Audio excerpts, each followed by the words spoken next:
हाय दोस्तों, welcome to back my channel. मैं ये कहानी का भाग 15वां लेकर आई हूँ। तो हम बिना देरी के स्टोरी स्टार्ट करते हैं। उससे पहले अगर आपको स्टोरी अच्छी लग रही हो और आपको इसी तरह की स्टोरी चाहिए तो मेरे चैनल को लाइक शेयर एंड सब्सक्राइब ज़रूर कीजिएगा। तो हम स्टोरी स्टार्ट करते हैं।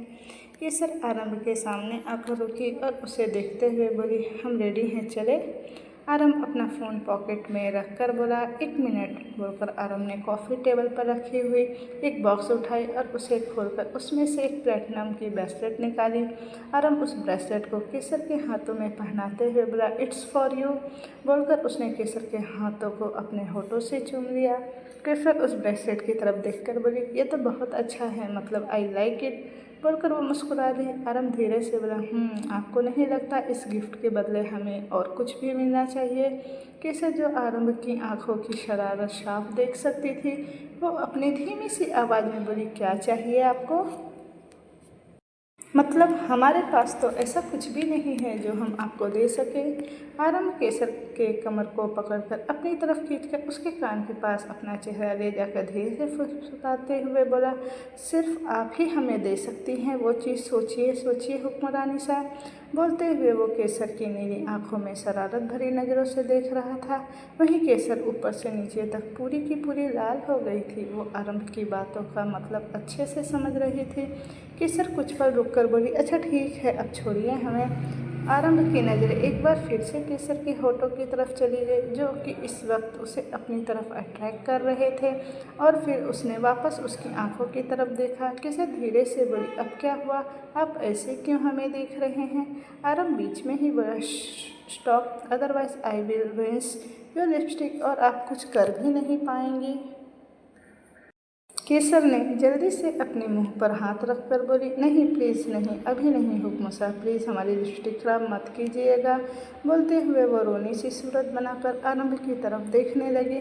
आरंभ ने गहरी सांस ली और केसर की लोअर बैक पर हाथ रखा और उसे देखते हुए बोला, चले। दूसरी तरफ अवनी अपने कमरे में आज पार्टी के लिए तैयार हो रही थी। अवनी ने ब्लैक कलर का गाउन पहना था जिसमें डायमंड्स का हैंडवर्क काम किया गया था। उसके चेहरे पर बहुत सारा मेकअप था। अवनी खुद को मिरर में देखते हुए बोली, I am looking so hot, आज तो मिस्टर सिंह की नज़र मुझसे हट ही नहीं पाएंगी बोलकर वो अदा से मुस्कुराई और कमरे से बाहर निकल गई। अवनी नीचे आकर चारों तरफ अपनी नज़रें घुमाकर देख रही थी, मानो उसकी नज़र किसी को ढूंढ रही थी। पर जैसे उसकी नज़र इस वक्त किसी को ढूंढ रही थी, वो तो इस पार्टी में अभी तक पहुंचा ही नहीं था। तभी अवनी की नज़र मिस्टर सिसोदिया की तरफ चली गई, जो राजवीर के साथ कुछ बातें कर रहे थे। अवनी उन दोनों की तरफ बढ़ गई। अवनी अपने फेस पर एक प्यारी सी स्माइल उनके पास लिए दोनों के पास आई। अवनी मिस्टर सिसोदिया से बोली, बड़े पापा, मिस्टर सिंह और मिसेस सिंह अभी तक आए नहीं। मिस्टर सिसोदिया अपनी वॉच में टाइम देखकर बोले, आते ही होंगे, हमारी बात अभी कुछ देर पहले ही मिस्टर सिंह से हुई है। ये सुनकर अवनी के चेहरे पर स्माइल आ गई। तभी राजवीर अवनी से बोले, अवनी बताओ, तुम्हें उन दोनों के इतने करीब जाने की ज़रूरत नहीं है, तुम्हें याद नहीं कैसे मिस्टर सिंह ने तुम्हारी बेइज्जती की थी ऑफिस में? ये सुनते ही अवनी ने अपने हाथों की मुट्ठी बना ली। वो धीरे से बोली, अंकल गलती मेरी थी, मैं एक छोटी सी जिम्मेदारी तक अच्छे से संभाल नहीं पाई थी। उनका गुस्सा होना तो लाजमी था। खैर, अब आपको भी पुरानी बातें भूल जानी चाहिए। ये बोलकर उसने राजवीर को एक टफ लुक दिया, जो कि बहुत अजीब था। वो अब वहाँ रुकना नहीं चाहती थी, उसका मूड अब ख़राब हो चुका था। अवनी मुँह लटकाकर बार काउंटर की तरफ चली गई। वो वहीं बैठकर ड्रिंक करने लगी। तभी अवनी की नज़र मेन गेट से अंदर आ रहे आरंभ और केसर की तरफ चली गई। आरंभ इस वक्त फ़ोन पे बातें करते हुए अंदर की ओर आ रहा था। आरंभ ने एक हाथ से फ़ोन को पकड़ा था और दूसरे हाथ से केसर का हाथ थामा हुआ था। आरंभ को आता देख अवनी के चेहरे पर अचानक से चमक आ गई।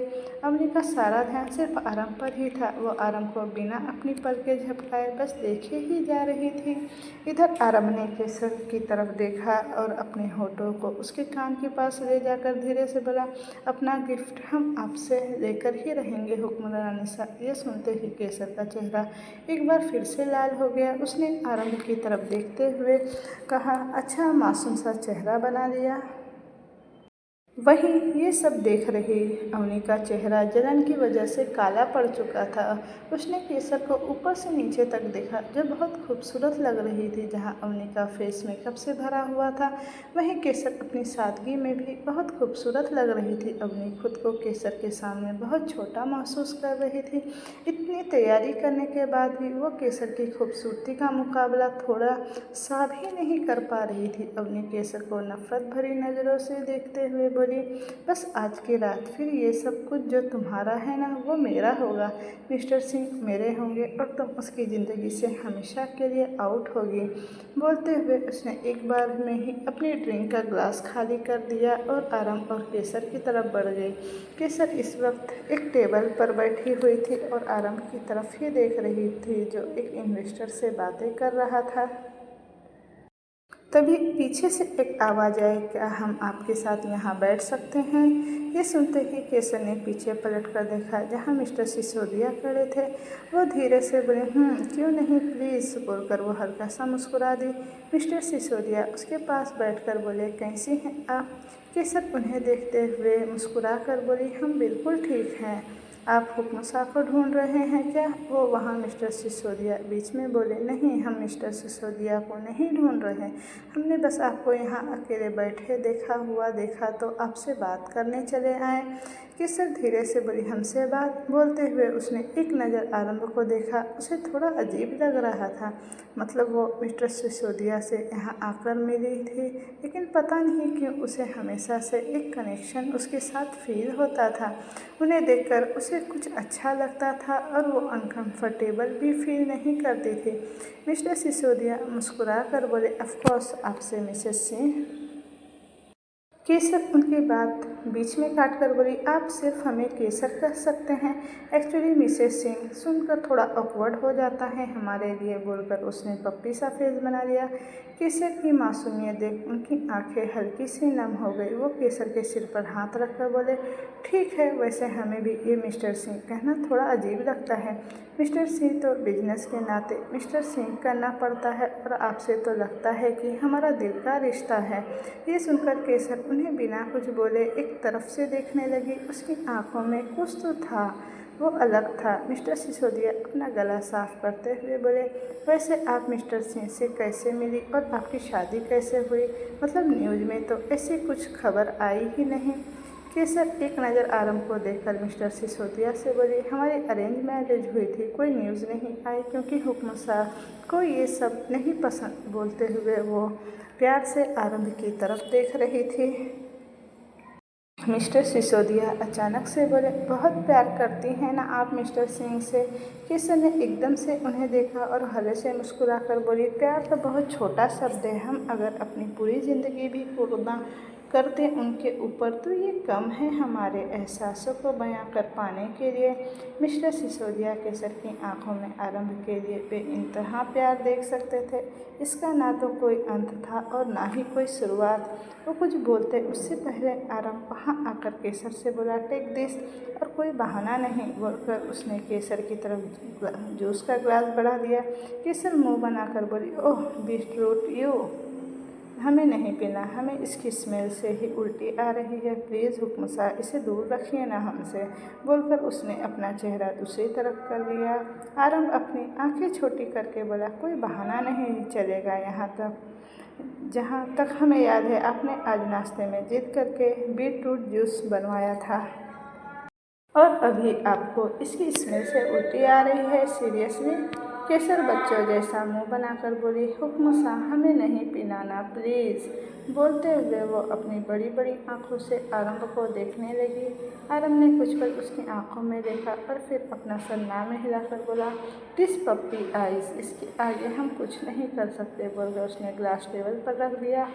आरंभ केसर के गाल पर हाथ रखकर बोला, ओके, चॉकलेट चाहिए? केसर कुछ पल रुककर बोली, आप लेकर आए हैं क्या? आरंभ बिना कुछ बोले अपनी पॉकेट से एक चॉकलेट निकालकर उसके हाथों में रख दी। केसर उस चॉकलेट को देखकर बोली, आपको कैसे पता है कि हमें एक्जैक्ट इसी फ्लेवर की चॉकलेट चाहिए थी, मतलब ये हेज़लनट वाली? इतना बोलकर उसने चॉकलेट का पैकेट खोला और आराम से खाने लगे। आरंभ उसके चेहरे पर आ रहे बालों को उसके कान के पीछे करते हुए बोला, जितना आप अपने मूड स्विंग और टेस्ट को नहीं जानते, उससे कई ज़्यादा हम जानते हैं। केसर ने कुछ नहीं कहा। अब वो पूरी तरह से वो चॉकलेट खाने में बिजी हो गई। आरव ने मिस्टर सिसोदिया की तरफ देखा, जो उन दोनों को देखकर मुस्कुरा रहे थे। वो आरव की तरफ देखकर बोले, पता नहीं क्यों, लेकिन आप दोनों को साथ देखकर हमें ऐसा लगता है कि हम डेविल को उसकी एंजल के साथ देख रहे हैं। ये सुनते ही आरव के होठों पर तिरछी स्माइल आ गई। आरव हल्का सा मुस्कुराकर मिस्टर सिंह की तरफ झुककर बोला, वो क्या है ना मिस्टर सिसोदिया, जब बात हमारी हुक्मरानी शाह की होती है तो हमें डेविल बनना पड़ता है, क्योंकि जिस दुनिया से हम हैं उस दुनिया में से वो सबसे अलग है, मासूम है। मिस्टर सिसोदिया आरव की आंखों में देखकर बोले, गलती से भी उन्हें हर्ट मत कीजिए मिस्टर सिंह। ये सुनते ही आरव के होठों के कोने मुड़ गए। तभी केसर उन दोनों को देखते हुए बोली, ये आप दोनों आपस में क्या बातें कर रहे हैं, और ऐसी कौन सी बात कर रहे हैं कि अगर हमने सुन लिया तो पता नहीं क्या हो जाएगा। आरव और मिस्टर सिसोदिया एक साथ बोले, हम जो भी बात कर रहे हैं वो आपके सुनने लायक नहीं, चुपचाप अपनी चॉकलेट पर ध्यान दीजिए। इतना बोलकर वो दोनों रुके और एक दूसरे का चेहरा देखने लगे। केसर दोनों को देखकर धीरे से बोली, आप दोनों कितने अजीब हो, बोलकर वो वापस चॉकलेट खाने लगी। वहीं आरव और मिस्टर सिसोदिया एक बार फिर से एक दूसरे को घूरकर देखने लगे। तभी आरव का फ़ोन बजा। आरव ने कॉल पिक किया और वहाँ से उठकर दूसरी तरफ चला गया। वो इस वक्त खाली कॉरिडोर में था, जहाँ कोई भी नहीं था। कॉल के दूसरी तरफ से मल्हार बोला, हुक्म साहब, पार्टी वाले दिन जहाँ आग लगी थी उस जगह की सीसीटीवी फुटेज रिकवर हो गई है। हम अभी उसे हैकर के घर पर है और फुटेज डाउनलोड हो रही है। कुछ ही वक्त में पता चल जाएगा कि ये सब कुछ किसका किया धरा है। आरंभ धीरे से बोला, ठीक है, हम अभी यहाँ से निकल रहे हैं, हुक्मरानी साहब के रहते हम कोई जोखिम नहीं लेना चाहते। बोलकर उसने कॉल कट कर दिया और कुछ सोचने लगा। तभी उसे अपने सीने पर किसी के हाथ महसूस हुए। आरंभ ने बिना देरी किए उस हाथ को झटक दिया और गुस्से से पीछे पलटा। वो अपनी जानलेवा नज़रों से अवनी को घूरते हुए तेज आवाज़ में बोला, हिम्मत कैसे हुई हमें हाथ लगाने की। आरंभ की इतनी गुस्से भरी आवाज़ सुनकर अवनी का दिमाग तो एक पल के लिए सुन्न ही पड़ गया। वो जल्दी से खड़ी होकर बोली, मिस्टर सिंह, आप गलत समझ रहे हैं, मैं यहाँ। आरंभ उसकी बात बीच में काटकर गुस्से से बोला, oh just shut up miss Sisodia, बेकाबू नहीं हैं हम, जिसकी आपकी ये बेहुदा हरकतें समझ नहीं आए। अब तक हम बस आपको मिस्टर सिसोदिया की वजह से बर्दाश्त कर रहे थे, पर अब नहीं। ये बोलकर आरंभ वहाँ से जाने लगा। अवनी जल्दी से आरंभ के सामने जाकर खड़ी हो गई। वो आरंभ को देखते हुए बोली, आप सब कुछ जानते ही हैं तो अब ये ड्रामा करने का कोई मतलब नहीं। मिस्टर सिंह, हाँ, मैं आपसे प्यार करती हूँ। अपने कॉलेज में 5 साल पहले मैंने देखा था और तब से आप मेरे दिल में बस गए थे। लेकिन आपने क्या किया, आपने उस लड़की से शादी कर ली जिसकी ना तो कोई हैसियत है आपकी जितनी और ना ही कोई औकात। She don't deserve you. अभी उसने इतना ही कहा था कि तभी एक थप्पड़ की आवाज़ उस खाली कॉरिडोर में घुल गई। अपने एकदम से नीचे जाकर गिरी। आरंभ ने उसे इतनी जोर से थप्पड़ मारा था कि उसका पूरा चेहरा सुन्न पड़ चुका था। उसके नाक और कान से खून आना शुरू हो चुका था। आरंभ तेज आवाज़ में बोला, जिसकी हैसियत और औकात की बात कर रही है ना, उसे देखने तक की औकात नहीं है आपकी। अवनी एकदम से होश में आई और अपने सने हुए हाथों से आंसू भरी आंखों से देखने लगी। आज पहली बार किसी ने उस पर हाथ उठाया था। आरव अपने घुटनों के बल बैठकर बोला, वो कोई राह चलती लड़की नहीं है जिसके बारे में आप बात कर रही है। वो केसर आरंभ प्रताप सिंह है, जोधपुर की हुक्मरानी सा है। वो सोचिए, जिसका नाम है इतना गुरूर का, तो उसकी पहचान कितनी गुरूर भरी होगी। जिसकी हैसियत की आप बात कर रही हैं ना, उसके एक नाखून के बराबर आपकी हैसियत नहीं है। बोलकर आरंभ खड़ा हुआ और अवनी को घूरते हुए बोला, अपनी जिद को प्यार का नाम देकर बदनाम करने की कोशिश मत कीजिए इस प्यार को, और आइंदा कभी हमारे सामने मत आना, वरना हम क्या करेंगे इसका अंदाज़ा हमें भी नहीं है। इतना बोलकर आरव वहाँ से गुस्से से बाहर की ओर चला गया। इधर अवनी ने अपने आंसू को पोंछा और होठों पर तिरछी मुस्कानी है, बोली, जिद नहीं पागलपन है मिस्टर सिंह, और अब ये पागलपन केसर की मौत पर ही खत्म होगा। ऐसा बोलकर उसने किसी को कॉल किया। दूसरी तरफ से कॉल पिक होते ही एक लड़की की आवाज़ आई, मैडम काम हो गया है, लड़की हमारे पास है, कल सुबह तक आपको इसका वीडियो भी मिल जाएगा। अवनी बिना किसी एक्सप्रेशन के बोली, अब वो वीडियो मेरे किसी काम की नहीं, काम में थोड़ा चेंजेस करना है, तुम लोगों को जो करना है उस लड़की के साथ करो, लेकिन कल सुबह तक मुझे उस लड़की की मौत की खबर चाहिए। दूसरी तरफ से वो लड़का बोला, ठीक है मैडम, काम हो जाएगा, लेकिन उसके पैसे अलग से देने पड़ेंगे। अपनी दांत पीसते हुए बोली, मिल जाएंगे तुम्हारे पैसे, बोलकर उसने कॉल कट कर दिया और बिना किसी एक्सप्रेशन के सामने देखने लगी। वहीं आरव वापस उस टेबल पर आया जहां केसर पहले थी, लेकिन अब वो वहाँ नहीं थी। तभी मिस्टर सिसोदिया से बोला, मिस्टर सिंह आप यहाँ? आरव कन्फ्यूजन से बोला, क्या मतलब हम यहाँ, और हुक्मरान शाह कहाँ है? आरंभ की सवालिया भरी नज़रों को उन्होंने देखा और कहा, मुझे नहीं पता। आरंभ ने कहा, नहीं पता मतलब वो कहाँ है? आरंभ के साथ ही होगी ना, अभी आपने ही तो उन्हें बाहर बुलाया था, वेटर आया था, उन्होंने कहा कि आप उन्हें बाहर बुला रहे हैं। मिस्टर सिसोदिया ने अभी इतना ही कहा था कि एक लड़की की चिल्लाने की आवाज़ आई। इन दोनों ने उस तरफ देखा, सामने फ्लोर पर एक वेटर की डेड बॉडी पड़ी हुई थी। मिस्टर सिसोदिया धीरे से बोले, केसर, बोलते हुए उन्हें अपने बगल में देखा जहां अब आरंभ नहीं था। इधर आरंभ बाहर आया और कॉल पर बोला, मल्हार हुक्मरान शाह के ब्रेसलेट में ट्रैकर है, उसे ट्रैक करके बता लोकेशन कहाँ की है, जल्दी करो, वक्त नहीं है हमारे पास। बोलते हुए उसने अपनी कार स्टार्ट कर दी और वो वहाँ से निकल गया। आरंभ खुद से बोला, कुछ नहीं होने देंगे हम आपको, कुछ भी नहीं। इधर एक कार फार्म हाउस के बाहर आकर रुकी। एक लड़का कार से उतरा और उसने केसर की बाह को पकड़कर उसे गाड़ी से बाहर खींच लिया। उसके पीछे उसका दोस्त भी कार से बाहर निकल गया। केसर जोर से चिल्लाई, लीव मी, कौन हो तुम लोग, हमें लेकर कहाँ आ गए हो, प्लीज़ छोड़ो हमें। वो लड़का उसे घर के अंदर ले जाते हुए बोला, अभी पता चल जाएगा कि हम तुझे यहाँ लेकर कौन हैं और हम कौन हैं। ये बोलते हुए उस लड़के ने केसर के कमर में एक धक्का दिया। केसर ने खुद को संभालते हुए वॉल का सहारा लिया और उसका एक हाथ अपने पेट पर चला गया। केसर की हार्ट बीट बुरी तरीके से बढ़ी हुई थी, वो हल्का हल्का कांप भी रही थी। उसने पीछे पलटकर सहमी नज़रों से उन लड़कों की तरफ देखा। अगर अभी उसने खुद को संभाला नहीं होता तो वो बुरी तरह से गिरती और शायद उसका बच्चा। इसके आगे सोचने की तो हिम्मत उसमें बिल्कुल भी नहीं थी। उस लड़के ने केसर की तरफ देखा और फिर अपने दोस्तों से बोला, सबसे पहले मैं इसके साथ मज़े करूँगा, तुम सब बाद में करना। ये बोलते हुए वो केसर को देख रहा था जो काफ़ी घबराई हुई सी लग रही थी। दूसरा लड़का अपने सीने पर हाथ फेरते हुए बोला, जिद तो नहीं कर रहा है इसे छोड़कर जाने का, लेकिन ठीक है तुम पहले इसके साथ मज़े करो, तब तक हम शराब का मज़ा लेते हैं।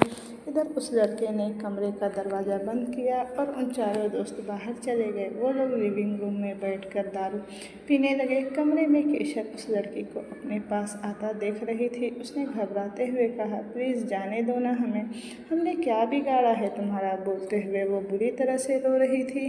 वो लड़का अपनी शर्ट के बटन खोलते हुए केसर की तरफ देखते हुए बोला, चुपचाप मान जा, तेरे लिए आसानी होगी, वरना तो सोच भी नहीं सकती कि मैं तुम्हारा क्या हाल करूँगा। कमरे में बस केसर के ज़ोर ज़ोर से रोने की आवाज़ आ रही थी। केसर डर भरी आंखों से अपने सामने उस लड़के को कपड़े उतारते हुए देख रही थी। वो लड़का केसर को ऊपर से नीचे की तरफ देखते हुए बोला, तुम दिखने में तो बहुत कमाल की हो, पार्टी में सबका ध्यान तुम पर ही था। सच कहूँ तो आज तक मैंने तुम जैसी लड़की को कभी नहीं देखा जो इतनी खूबसूरत हो। तुम्हारे साथ खेलने में तो बहुत मज़ा आएगा, क्या कहते हैं। उसने अपनी शर्ट को उतार कर एक कोने में फेंक दिया। केसर उसे अपने पास आते देख पीछे की ओर हट रही थी। उसकी पीठ दीवार को छू गई। केसर का चेहरा रोने की वजह से पूरा लाल हो गया था। उसने खुद से ज़्यादा अपने बच्चे की टेंशन हो रही थी। उस लड़के ने जैसे ही केसर को गाल को छूने के लिए अपना हाथ बढ़ाया, केसर ने झट से बगल में रखी टेबल की बियर की बोतल को पकड़ उस लड़के के सर पर दे मारा। बोतल उसके सर पर लगते ही वो चूर चूर हो गया। उस लड़के ने चिल्लाते हुए अपना सिर पकड़ लिया। कमरा साउंड प्रूफ होने की वजह से उसकी आवाज़ बाहर नहीं गई। वो लड़का अपने सिर पर हाथ रखकर गुस्से से बोला, साली कमीनी, तेरी इतनी हिम्मत कि तूने मुझे मारा। वो केसर को पकड़ने के लिए जैसे ही आगे बढ़ा, केसर टूटी हुई बोतल को उसके सामने करते हुए बोले, खबरदार, जो तुमने मुझे हाथ भी लगाया तो हम तुम्हारी जान ले लेंगे। दूर रहो हमसे, पास मत आना हमारे। वो लड़का एकदम से पीछे हट गया। वो हकलाते हुए बोला, ए लड़के, ये मजाक नहीं है, इसे नीचे करो। वो अपने कदम पीछे ले रहा था। केसर अपनी कांपती हुई आवाज़ में बोली, पास मत आना मेरे, जाने दो हमें, वरना हम जान से मार देंगे तुम लोगों को। बोलते हुए केसर दरवाजे की तरफ जा रही थी। उस लड़के ने एक नज़र केसर को देखा और एकदम से सोफे पर रखा हुआ पिलो उठाकर केसर की तरफ फेंक दिया। केसर के हाथ से वो कांच का टुकड़ा छूटकर बेड के नीचे चला गया। उस लड़के ने केसर को धक्का दिया। केसर संभल नहीं पाई और पीठ के बल नीचे गिर गई। उसने कसकर अपनी आंखें बंद कर दी और गहरी गहरी सांस लेने लगी। लड़का हंसते हुए बोला, तुझे क्या लगा तेरी इस छोटी मोटी हरकतों से डर जाऊंगा मैं? चल हट। हर रात तेरी जैसी लड़कियों को मैं अपने नीचे मसलता हूँ, फिर तू क्या चीज़ है? बोलते हुए वो केसर के पास आने लगा। केसर उसे देखते हुए पीछे सरकने लगी। उसे पैनिक अटैक आने लगा। वो हकलाते हुए बोली, प्लीज़ प्लीज़ हमें जाने दो ना, प्लीज़ जाने दो। वो लड़का केसर को ऊपर से नीचे तक देखते हुए बोला, प्यार से मना रहा हूँ, अब तू मानी नहीं। अब इसका सबक कोई फ़ायदा नहीं है, अब इन सब का कोई फ़ायदा नहीं है। ये बोलते हुए उसने केसर के पैरों पर अपने पैर दे मारा। केसर दर्द में ज़ोरों से चिल्लाए, लेकिन उसके चिल्लाने से उस लड़के को कोई फ़र्क नहीं पड़ रहा था। वो केसर के पैर को बुरी तरह अपने जूते से मसलने लगा। वो हंस रहा था केसर के ऊपर और उसकी हंसी केसर के कानों में चुभ रही थी। उसने अपनी आंखें बंद की और उसकी आंखों के सामने आरंभ का चेहरा घूम गया। उस लड़के के मसलने से अब तक तो केसर के पैरों से खून निकलने लगा। उसके पैरों की पायल उसकी स्किन में धंसते हुए उसे चोट पहुंचाने लगी थी। वो लड़का तेज आवाज़ में बोला, चिल्ला, जितना चिल्लाना है चिल्ला, यहाँ तेरी आवाज़ सुनने वाला कोई नहीं है। ये बोलते हुए वो केसर के ऊपर आया और उसे किस करने की कोशिश करने लगा। केसर ने अपना चेहरा दूसरी तरफ घुमा लिया। उस लड़के ने केसर के दोनों हाथों को पकड़कर उसके सर के ऊपर वॉल से लगा दिया और उसके पैरों को बीच दबा लिया। वो लड़का उसके गले के पास अपना चेहरा ले जाते हुए बोला, what a beauty you have sweet heart. बोलते हुए उसने चेहरा केसर के गले में छुपा लिया। उसके गले पे किस करने लगा। केसर छूटने की कोशिश करने लगी। Just leave me please. बोलते हुए लगातार छूटने की कोशिश किए जा रही थी। केसर प्रेगनेंसी की वजह से ज़्यादा मूवमेंट इस वक्त नहीं कर पा रही थी। ऊपर से सामने वाले आदमी का पैर पहले से ही उसके पेट के पास था। वो चांस नहीं ले सकती थी। केसर छटपटाते हुए उसकी पकड़ से छूटने की कोशिश करने लगी और इस बीच उसका फ्लाउट फट गया। वो अंदर तक काँप गई। वो अब गलती से भी कोशिश नहीं कर रही थी हिलने डुलने की। उसकी आंखों से लगातार आंसू बह रहे थे। वो इस वक्त बहुत बेबस खुद को महसूस कर रही थी। उसने कस के अपनी आँख बंद की और उसकी आंखों के सामने केसर का आरंभ का चेहरा नजर आया। उसने कानों में आरंभ के कहे शब्द गूंजे, अगर कभी किसी कंडीशन में हम आपके साथ नहीं रहे तो कभी हिम्मत मत हारना, चाहे कुछ भी हो जाए, चाहे हम आने में थोड़ी देर ही क्यों ना हो जाए, आप अपने हुक्म साहब पर विश्वास रखिएगा, हम ज़रूर आएंगे। तभी अचानक उसके दिमाग में कुछ आया। वह अपना हाथ बेड के नीचे कुछ ढूंढने लगी। उसे ज़्यादा मेहनत नहीं करनी पड़ी और उसके हाथ में टूटे हुए बोतल का वो टुकड़ा आ गया। उसने बिना देरी किए उस कांच के टुकड़े को उस लड़के के गले में घुसा दिया। वो कांच का टुकड़ा सीधे उसके गले को चीरता हुआ उसके अंदर घुस गया। उस लड़के ने अपने गले को पकड़ लिया और समझने की कोशिश करने लगा कि एक ही झटके में मेरे साथ क्या हो गया। केसर उस लड़के के गले में वो कांच का टुकड़ा जोर से दबाते हुए अपनी कमज़ोर हो चुकी आवाज़ में बोली, अब तुम दोबारा हमें तो क्या किसी को भी हाथ नहीं लगा सकते।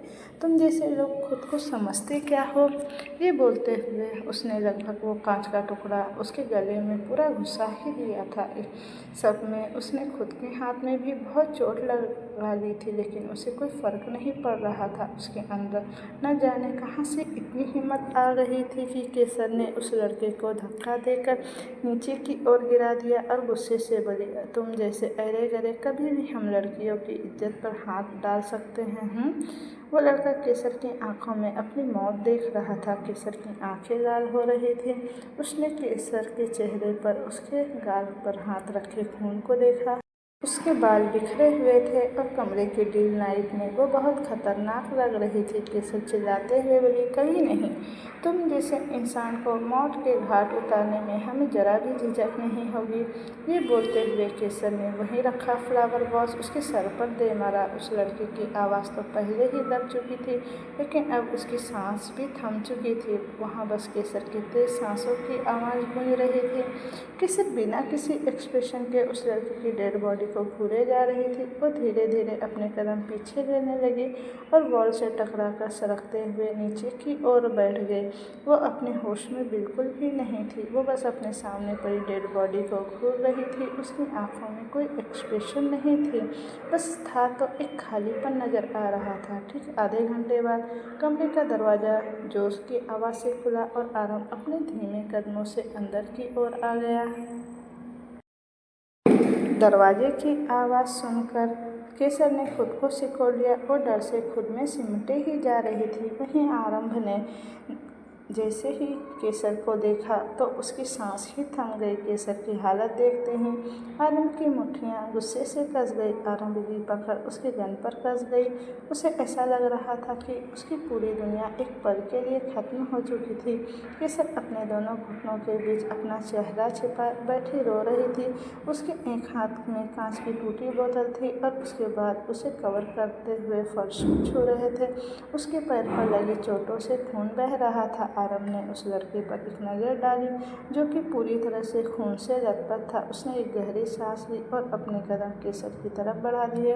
आरम केसर के सामने आकर रुका और उसके सामने घुटनों के बल बैठ गया। आरम ने अपने कांपते हाथों को केसर की तरफ बढ़ाया और उसके कंधे को धीरे से छुआ ही था कि केसर ने अपने हाथ में पकड़े बोतल के टुकड़े को आरंभ के आगे कर दिया। वो टुकड़ा आरंभ की आँख से बस 1 इंच ही दूर था, लेकिन उसकी आंखों में इस चीज़ का कोई खौफ नहीं था। वो केसर को बिना पल के झपकाए देख रहा था। केसर बिना कुछ बोले आरंभ की आंखों में ही देख रही थी। धीरे धीरे वो कांच का टुकड़ा उसके हाथ से छूटकर नीचे गिर गया। वहीं आरंभ के हाथ में लग रहे थे। वो केसर को हाथ लगाने से डर रहा था, मानो उसने केसर को हाथ लगाया तो वो उसे चोट पहुंचा देगा। केसर की आंखें आंसुओं से भर गई और वो अपनी कांपती हुई आवाज़ में धीरे से बोली, हुक्म सा, हुक्म सा। इतना बोलते ही उसकी आंखों से आंसू बहकर उसके गालों पर लुढ़क गए। बस उसके इतना कहते ही आरम ने उसे खींचकर अपने सीने से लगा लिया। आरम की बाहों की गर्मी महसूस करते ही केसर एकदम से बिखर गई। केसर जिसने अब तक खुद को बहुत कंट्रोल कर रखा था, वो आरम के सीने से लगते ही फूट फूट कर रोने लगी। आरम का दिल उसे इस तरह से देखकर कांपने लगा था। कुछ देर पहले तक केसर अपने होश में नहीं थी। वो सदमे में जा चुकी थी। जो हुआ उसे समझने की कोशिश कर रही थी, लेकिन आरम को अपने पास महसूस करते ही वो खुद को और संभाल नहीं पाई और ज़ोर ज़ोर से रोने लगी। आरव ने उसे रोकने की कोशिश बिल्कुल भी नहीं की। वो चाहता था कि केसर अपने दिल का सारा दर्द अपने आंसुओं के जरिए बाहर निकाल दे। उसे अपने आप पर ही गुस्सा आ रहा था कि वो अपनी बीवी को प्रोटेक्ट क्यों नहीं कर पाया। ये सिर्फ उसकी वजह से हुआ था। अगर वो केसर के पास रहता तो ये नहीं होता। पर यह वक्त सोचने का नहीं था। उसे केसर को सबसे पहले संभालना था। केसर रोते हुए अपनी कांपती हुई आवाज़ में बोली, हुक्म साहब, वो हमारे साथ ज़बरदस्ती कर रहा था। हमने उसे मार दिया। आरव ने कसकर अपनी आंखें बंद कर दी और उसकी आंखों से आंसू की बूंद केसर के सिर पर टपक गई।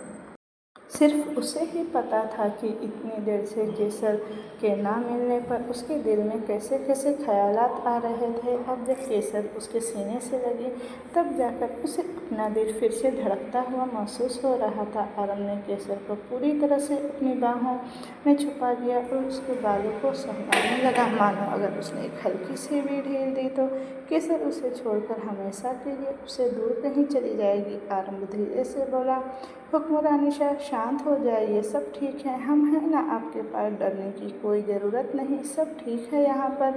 आरव ने अपने हाथ जैसे ही केसर के बैग पर रखा, उसकी आंखें गहरी हो गई। केसर की पीठ पर कोई कपड़ा नहीं था। आरव की आंखों में मानो खून उतर आया हो। उसने एक बार उस लड़की की लाश की तरफ देखा।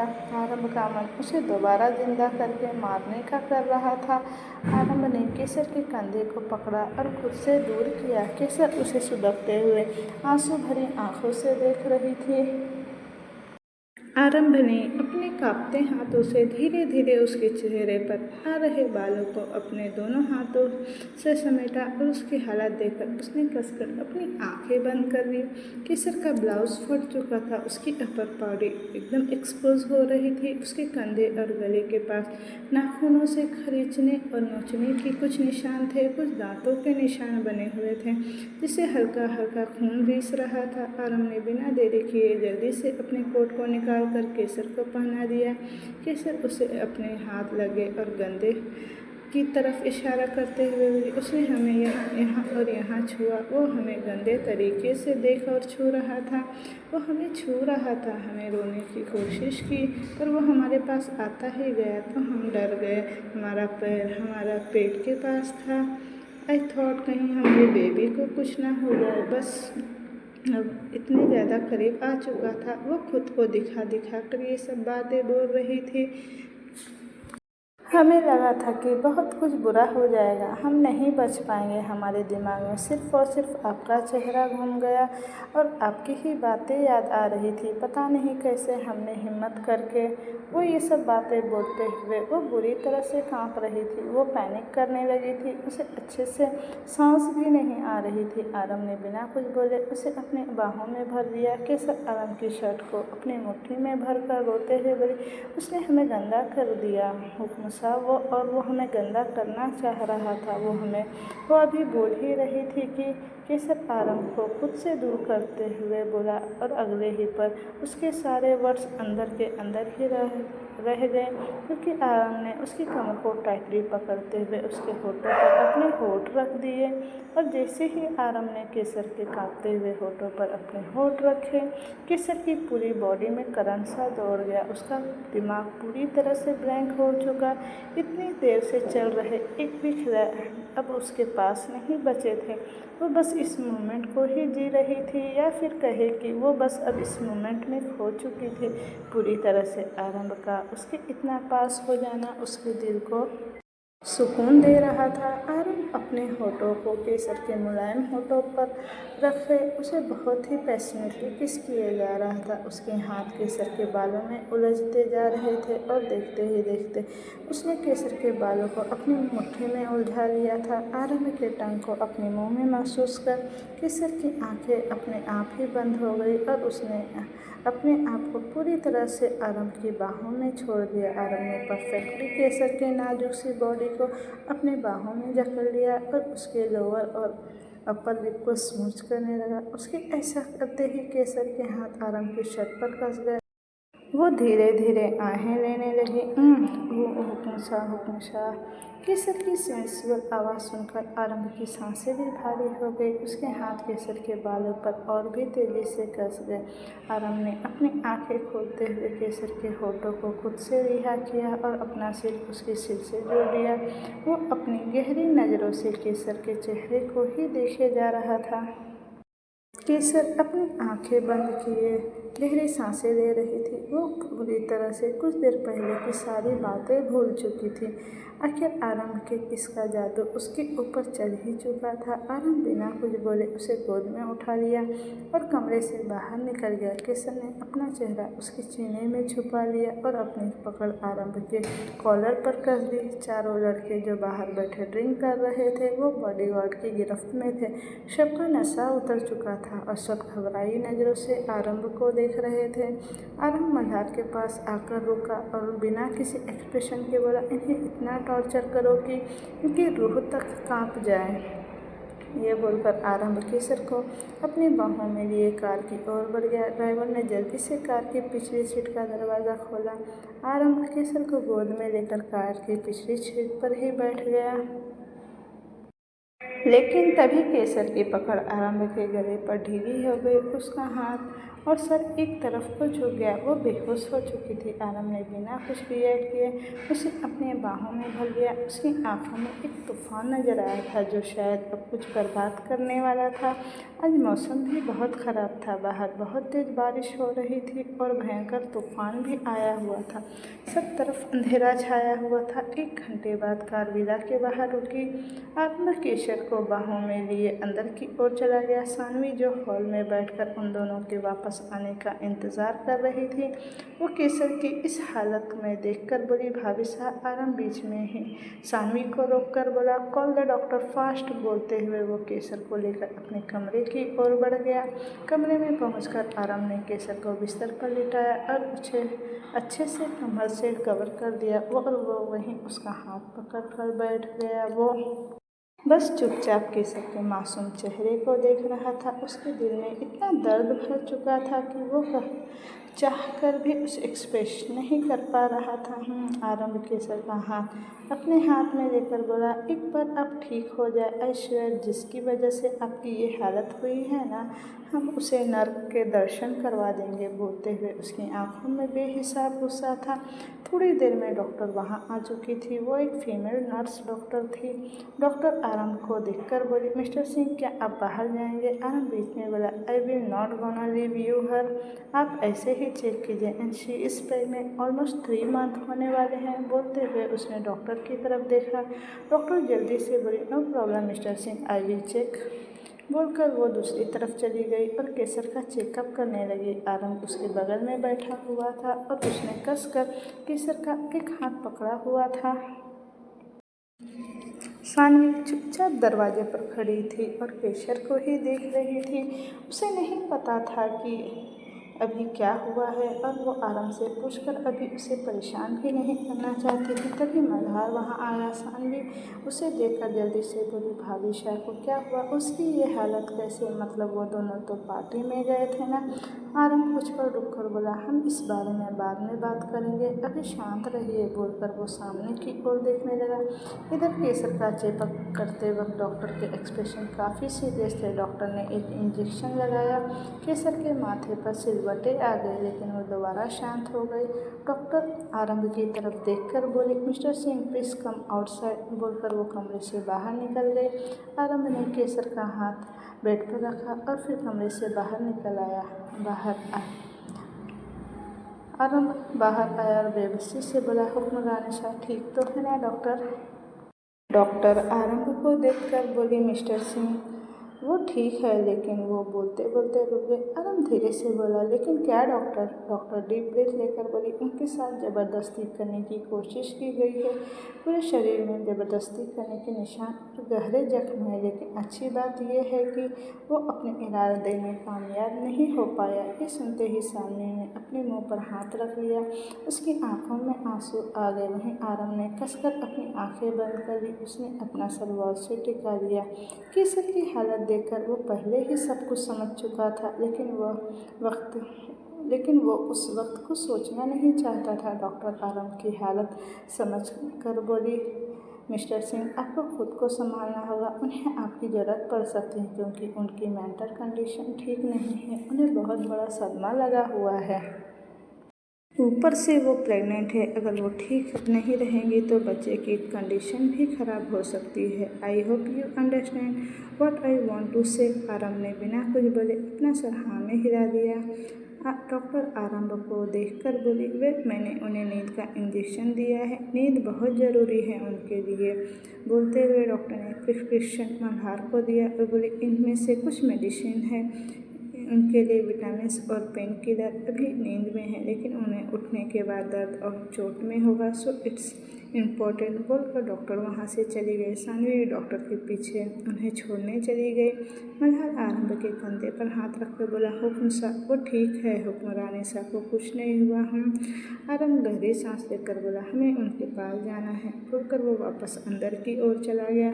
आरंभ वापस अंदर आया और घुटनों के बल उसके सामने बैठ गया। वो बिना कुछ बोले बस केसर के चेहरे को एकटक देख रहा था।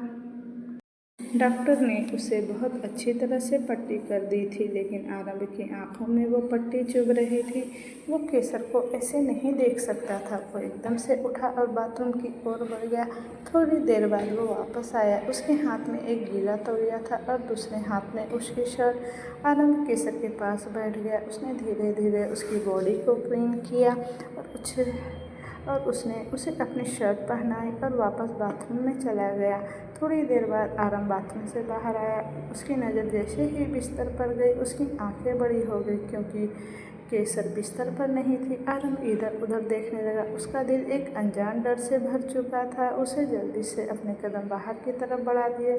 तभी सोफे के पीछे से कुछ अजब तरह की आवाज़ें सुनाई दे रही थी। आरंभ ने अपना कदम उस ओर बढ़ा दिया। वहां जाकर पहुंचकर उसने जैसे ही सामने की तरफ देखा उसका दिल कांप सा गया। केसर सोफे के पीछे बैठी हुई थी और खुद को छुपाने की कोशिश कर रही थी।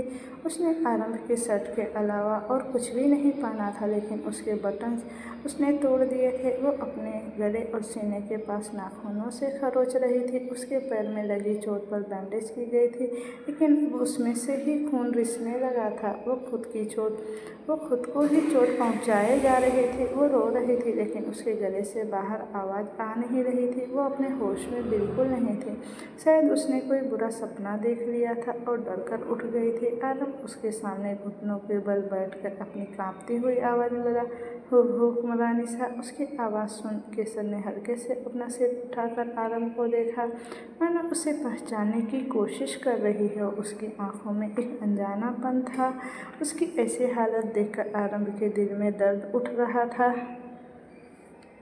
आरंभ ने अपना हाथ केसर की तरफ बढ़ाया। केसर एकदम से पीछे खिसक गई और हकलाते हुए बोली, मारना नहीं हमें, हम। उसने बोला भी नहीं जा रहा था। ना तो उसके शब्द निकल रहे थे और ना ही उसकी आवाज़। वो बुरी तरह से पैनिक करने लगी थी। उसका चेहरा पसीने से भीगा हुआ था। वो ऊपर से नीचे तक बुरी तरह से कांप रही थी। आरंभ ने एकदम से खींचकर उसे अपनी बाहों में भर लिया। केसर धीरे से आरंभ के सीने जा लगी। वो इस वक्त अपने होश में नहीं थी। वो चिल्लाते हुए बोली, छोड़िए हमें, छोड़िए हमें। आरंभ बीच में बोला, shut up, just shut up. आरंभ के चिल्लाने से केसर एकदम से शांत हो गई। वो उसके सीने से टिकी हुई गहरी और लंबी लंबी सांसें ले रही थी। वहीं आरंभ धीरे धीरे उसके बालों में अपनी उंगलियां चला रहा था। उसका एक हाथ केसर की कमर पर था और वो उसे धीरे धीरे सहला रहा था। आरंभ धीरे धीरे उसके बालों में अपनी उंगलियां चलाते हुए बोला, क्या कर रही हैं और आप ये खुद को क्यों चोट पहुंचा रही हैं? इतना सुनते ही केसर जोर जोर से रोने लगी। रोने और चिल्लाने की वजह से अब तक उसकी आवाज़ भारी हो चुकी थी। आरंभ बिना कुछ बोले उसकी पीठ पर अपने हाथ फेर रहा था। केसर की आंखों से आंसू बह रहे थे। उसका दिल चिल्लाने का कर रहा था। वहीं आरंभ की आंखों में गुस्सा नजर आ रहा था। उसने कसकर अपनी मुट्ठी भींच ली। गुस्से की वो लाल रंग की डोरियां जो उसकी आंखों में बन गई थी वो साफ साफ बयां कर रही थी कि किसी की शामत आने वाली है। इधर केसर से अब रोया भी नहीं जा रहा था। उसकी आंखें दर्द होने लगी थी। उसने एकदम से आरंभ की शर्ट को मुट्ठी में भर लिया और अपनी कांपती हुई आवाज़ में बोले, हुक्म शाह, क्यों हुक्म शाह, सब हमें ही परेशान क्यों करते हैं और हमेशा मेरे ही साथ ऐसे क्यों होता है? हमने किसी का क्या बिगाड़ा है? आज कुछ हो जाता तो हमारे बच्चे को कुछ हो जाता तो। बोलते हुए उसके हाथ खुद ब खुद अपने पेट पर चले गए। आरंभ ने उसे खुद से दूर किया और उसके बाल जो उसके चेहरे पर आ रहे थे उसे हटाया और उसकी आंखों में देखने लगा जो पूरी तरह लाल हो गई थी। उसके चेहरे पर खरोंचों के निशान थे जिससे खून आ रहा था। ये सब देखकर आरंभ का दिल कर रहा था। आरंभ ने कसकर अपनी आंखें बंद की। उसके हाथ केसर को छूने से कांपने लगे। केसर सुबक रही थी और उसके चेहरे को ही देख रही थी। आरंभ ने केसर को गोद में उठाया और उसे ले जाकर बेड पर बैठाया। केसर उसकी गोद में किसी बच्चे की तरह सिमट कर बैठ गई।